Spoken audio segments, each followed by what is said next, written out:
ಮೀನುಗಾರ ಕುಟುಂಬದಿಂದ ಬಂದು ಈಗಲೂ ತಮ್ಮ ವೃತ್ತಿಯಲ್ಲಿ ತೊಡಗಿರುವ ಸಜ್ಜನ ವ್ಯಕ್ತಿಯಾದ ಮಂಕಾಳು ವೈದ್ಯ ಅವರನ್ನ ಉಪಸಭಾಧ್ಯಕ್ಷರನ್ನಾಗಿ ಸರ್ವಾನುಮತದಿಂದ ಅವಿರೋಧವಾಗಿ ಆಯ್ಕೆ ಮಾಡಿದ್ದು ನೋಡಿ ಸಂತಸವಾಗಿದೆ ಎಂದು ಸಿಎಂ ಡಿಕೆ ಶಿವಕುಮಾರ್ ಹೇಳಿದರು. ಉಪಸಭಾಧ್ಯಕ್ಷರ ಆಯ್ಕೆಯ ನಂತರ ವಿಧಾನಸಭೆಯಲ್ಲಿ ಸಿಎಂ ಡಿಕೆ ಶಿವಕುಮಾರ್ ಅವರು ಮಂಗಳವಾರ ಮಾತನಾಡಿದರು. ವಿರೋಧ ಪಕ್ಷದವರಿಗೆ ಉಪಸಭಾಧ್ಯಕ್ಷ ಸ್ಥಾನವನ್ನು ಬಿಟ್ಟುಕೊಡುವ ಸಂಪ್ರದಾಯವಿದೆ. ಆದರೆ ಲೋಕಸಭೆಯಲ್ಲಿ ಇನ್ನೂ ಆ ಸ್ಥಾನ ಖಾಲಿ ಬಿಡಲಾಗಿದೆ. ನಾವು ಇದರ ಬಗ್ಗೆಯೂ ಆಲೋಚನೆ ಮಾಡಿದೆವು. ಆದರೆ ಹೆಚ್ಚು ಒತ್ತಡವಿದ್ದ ಕಾರಣಕ್ಕೆ ಮಂಕಾಳು ವೈದ್ಯ ಅವರಿಗೆ ಜವಾಬ್ದಾರಿ ನೀಡಲಾಯಿತು. ಅವರ ಹೆಸರು ಸಚಿವ ಸ್ಥಾನದ ಪಟ್ಟಿಯಲ್ಲಿತ್ತು. ನಾನೇ ಅವರ ಬಳಿ ಮನವಿ ಮಾಡಿ ಈ ಉಪಸಭಾಧ್ಯಕ್ಷರ ಸ್ಥಾನ ಪಡೆಯುವಂತೆ ಕೇಳಿಕೊಂಡೆ ಎಂದರು. ಉಪಸಭಾಧ್ಯಕ್ಷರ ಆಯ್ಕೆ ಸಂಬಂಧ ವಿರೋಧ ಪಕ್ಷದವರಿಗೂ ಅಭಿನಂದನೆ ತಿಳಿಸುತ್ತೇನೆ. ನಮ್ಮ ಪಕ್ಷದ ಲೆಟರ್ ಹೆಡ್ನಲ್ಲಿ ಸಭಾಪತಿ ಉಪಸಭಾಪತಿಗಳ ಹೆಸರನ್ನ ಸೂಚಿಸಲಾಗಿತ್ತು ಎಂದು ವಿರೋಧ ಪಕ್ಷದವರು ಅವರದೇ ಆದ ರೀತಿಯಲ್ಲಿ ಪ್ರತಿಭಟನೆ ವ್ಯಕ್ತಪಡಿಸಿದ್ರು. ಪ್ರಜಾಪ್ರಭುತ್ವದಲ್ಲಿ ಇದನ್ನು ತಪ್ಪು ಎಂದು ಹೇಳಲು ಆಗುವುದಿಲ್ಲ ಎಂದು ತಿಳಿಸಿದರು.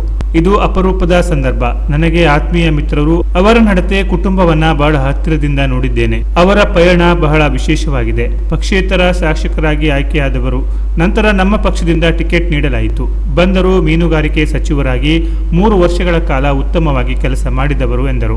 ಮೀನುಗಾರರ ಕುಟುಂಬ ಈಗಲೂ ತಮ್ಮ ವೃತ್ತಿ ಮಾಡುತ್ತಿದ್ದಾರೆ. ಅದರಲ್ಲಿ ಬದುಕು ಕಟ್ಟಿಕೊಂಡಿದ್ದಾರೆ. ವಿದ್ಯಾಕ್ಷೇತ್ರದಲ್ಲೂ ತಮ್ಮ ಹೆಜ್ಜೆ ಗುರುತು ಮೂಡಿಸಿದ್ದಾರೆ. 2005ರಲ್ಲಿ ಜಿಲ್ಲಾ ಪಂಚಾಯಿತಿ ಸದಸ್ಯರಾಗಿ ಆಯ್ಕೆಯಾದರು. ಅಂದರೆ ತಳಮಟ್ಟದ ರಾಜಕೀಯದಿಂದ ಮೇಲೆ ಬಂದವರು. 2013ರಲ್ಲಿ ಪಕ್ಷೇತರ ಶಾಸಕರಾಗಿ ಆಯ್ಕೆಯಾದರು. 2018ರಲ್ಲಿ ಕಾರಣಾಂತರಗಳಿಂದ ಸೋಲಬೇಕಾಯಿತು. 2023ರಲ್ಲಿ ಮತ್ತೆ ಗೆದ್ದು ಅತ್ಯುತ್ತಮವಾಗಿ ಕೆಲಸ ಮಾಡಿದರು. ನೀವು ಉಪಸಭಾಧ್ಯಕ್ಷ ಸ್ಥಾನ ದೊರೆಯಿತು ಎಂದು ಬೇಸರಿಸಿಕೊಳ್ಳಬೇಡಿ. ರುದ್ರಪ್ಪ ಲಮಾಣಿಯವರು ಇದೇ ಸ್ಥಾನದಲ್ಲಿ ಕುಳಿತು ಈಗ ಸಚಿವರಾಗಿದ್ದಾರೆ. ಆ ಸ್ಥಾನದಲ್ಲಿ ಕುಳಿತ ಎಸ್.ಎಂ. ಕೃಷ್ಣ, ಜಗದೀಶ್ ಶೆಟ್ಟರ್ ಅವರು ಮುಖ್ಯಮಂತ್ರಿಯಾದವರು. ಅದಕ್ಕೆ ರಾಜಕೀಯದಲ್ಲಿ ಯಾವುದು ಶಾಶ್ವತವಲ್ಲ ಎಂದರು.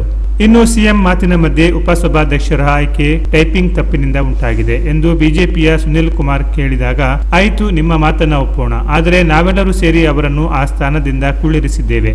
ರಾಜಕೀಯದಲ್ಲಿ ಹಗ್ಗ ಜಗ್ಗಾಟ ನಿಮ್ಮಲ್ಲಿ ನಮ್ಮಲ್ಲಿ ಎಲ್ಲ ಕಡೆಯೂ ನಡೆಯುತ್ತದೆ. ಆದರೆ ನಮ್ಮಲ್ಲಿ ಯಾವುದೇ ಜಗ್ಗಾಟ ಉಂಟಾಗಿಲ್ಲ. ಈ ಸ್ಥಾನಕ್ಕೆ ಮಂಕಾಳು ವೈದ್ಯ ಅವರನ್ನ ಮನವೊಲಿಸಲು ನಮಗೆ ಕಷ್ಟವಾಯಿತು ಎಂದರು. ಬಿಜೆಪಿಯ ಅರವಿಂದ ಬೆಲ್ಲದ ಅವರು, ವೈದ್ಯ ಅವರ ಮನವೊಲಿಸಲು ನಿಮಗೆ ಸಮಯ ವ್ಯರ್ಥವಾಗಿದೆ, ಅವರಿಗೆ ತಯಾರಿರಲಿಲ್ಲ ಎಂದಾಗ ಪ್ರತಿಕ್ರಿಯಿಸಿದ ಸಿಎಂ, ನಿನಗೂ ಪರಿಸ್ಥಿತಿ ಬರುತ್ತದೆ. ನಿನ್ನ ಮನವೊಲಿಸಲಿಲ್ಲವೇ? ಯಾವುದೇ ಫೈಲ್ಗೆ ಸಹಿ ಹಾಕಬೇಡಿ, ಹುಷಾರಪ್ಪ ಎಂದು ನೀವು ಹೇಳಿರಲಿಲ್ಲವೇ? ನನಗೂ ಎಲ್ಲವೂ ಗೊತ್ತಿದೆ. ನಾಳೆ ನೀವು ಪಕ್ಕದ ಚೇರಿನಿಂದ ಈ ಕಡೆ ಇರುವ ಚೇರಿಗೂ ಬರಬಹುದು, ಹಿಂದೆ ಮುಂದೆಯೂ ಆಗಬಹುದು. ರಾಜಕೀಯ ಎಂಬುದು ಸಾಧ್ಯತೆಗಳ ಕಲೆ. ಯಾರು ಏನು ಬೇಕಾದರೂ ಆಗಬಹುದು, ಬರಬಹುದು ಎಂದರು. ನಮ್ಮ ಸಭಾಧ್ಯಕ್ಷರು ಹಾಗೂ ಉಪಸಭಾಧ್ಯಕ್ಷರ ಆಯ್ಕೆ ಮಾಡಿದ್ದಕ್ಕೆ ಧನ್ಯವಾದಗಳು. ನಾವೆಲ್ಲರೂ ಸೇರಿ ಒಟ್ಟಾಗಿ ಕೆಲಸ ಮಾಡೋಣ. ಕರ್ನಾಟಕವನ್ನ ಬಲಿಷ್ಠ ಮಾಡಿ ಭಾರತ ಬೆಳೆಯುವಂತೆ ಮಾಡೋಣ. ವೈದ್ಯ ಅವರು ಶುದ್ಧ ಮನಸ್ಸಿನ ಮಿತ್ರ. ಸಮುದ್ರದಲ್ಲಿ ಈಜುವ ಶಕ್ತಿ ಇದೆ. ಅವರಿಗೆ ಪ್ರಕೃತಿ ನಾಡಿನಲ್ಲಿ ಬೆಳೆದ ಸ್ನೇಹಿತ. ಅಲ್ಲಿನ ಪ್ರಕೃತಿ ಸಂಪತ್ತು ಬಳಸಿಕೊಳ್ಳಲು ಸಂಪುಟದಲ್ಲಿ ತೀರ್ಮಾನ ಮಾಡುತ್ತೇವೆ ಎಂದರು.